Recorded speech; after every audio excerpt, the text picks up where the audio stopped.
दोस्तों, आप लोगों को ये तो पता होगा कि सैकड़ों लोगों ने लड़ा था महाभारत का युद्ध, लेकिन आप में से बहुत कम लोग जानते हैं कि महाभारत के इस युद्ध के दौरान केवल ये 12 योद्धा ही जीवित बचे थे। दरअसल पुराणों के अनुसार कुरुक्षेत्र में लड़ा गया महाभारत का युद्ध धरती पर लड़ा गया सबसे बड़ा युद्ध है। कहा जाता है कि महाभारत के युद्ध में इतना खून बहा है कि अब तक वहाँ की मिट्टी लाल है। इस युद्ध में भी अंत में यही संदेश मिला कि बुराई चाहे कितनी ताकतवर हो, उसकी हमेशा हार ही होती है।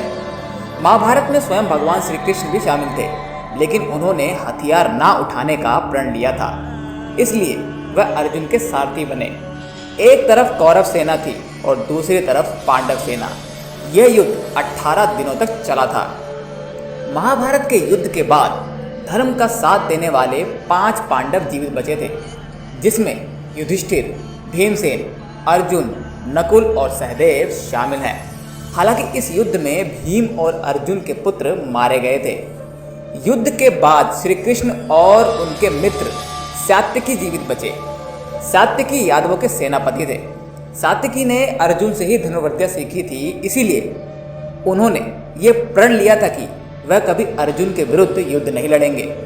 भले ही कृष्ण की नारायणी सेना ने कौरवों की ओर से युद्ध लड़ा हो, लेकिन सात्यकी पांडवों के पक्ष में ही रहे थे। युयुत्सु भी धृतराष्ट्र का ही पुत्र था, लेकिन एक दासी की संतान होने की वजह से उन्हें कभी भी उपयुक्त सम्मान नहीं मिला। उनसे लोग घृणा ही करते थे। वह हमेशा धर्म के पक्ष पर रहते थे। कौरवों में सबसे बड़े युयुत्सु ही थे। उनका जन्म दुर्योधन से भी पहले हुआ था।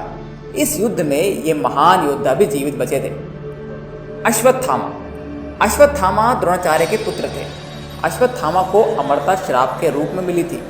महाभारत के युद्ध के दौरान अपने पिता द्रोणाचार्य के वध का बदला लेने के लिए पांडवों के सोते हुए पुत्रों का वध कर दिया था, जिसके बाद श्री कृष्ण ने अश्वत्थामा को यह श्राप दिया था। युद्ध के बाद जीवित रहने वालों में से एक थे कृतवर्मा। उनके पास 12 हाथियों का बल था। कृतवर्मा भगवान श्री कृष्ण के सबसे साहसी सैनिकों में से एक थे। कृष्ण के आदेश से ही कौरवों की सेना में वह शामिल हुए और कौरव पक्ष के अतिरथी वीर बने। वृक्षकेतु कर्ण और वृषाली की संतान थे। वह भी महाभारत के युद्ध में जिंदा बचे थे। कर्ण ने उन्हें अस्त्र शस्त्र के साथ ब्रह्मास्त्र चलाने की शिक्षा भी दी थी, लेकिन महाभारत के युद्ध के बाद भगवान कृष्ण ने उन्हें यह ज्ञान किसी को भी ना देने को कह दिया। महाभारत के भीषण युद्ध के पश्चात जो योद्धा बचे थे, उनमें कृपाचार्य का नाम भी शामिल है। वह कौरव और पांडव दोनों के ही गुरु थे, जिन्हें चिरंजीवी होने का वरदान प्राप्त था। महाभारत के युद्ध में ऋषि कृपाचार्य ने कौरवों की तरफ से सक्रिय भूमिका निभाई थी। दोस्तों, अगर आपको ये वीडियो इन्फॉर्मेटिव लगी हो तो वीडियो को लाइक, चैनल को सब्सक्राइब और कमेंट में जय श्री विष्णु लिखना मत भूलिएगा।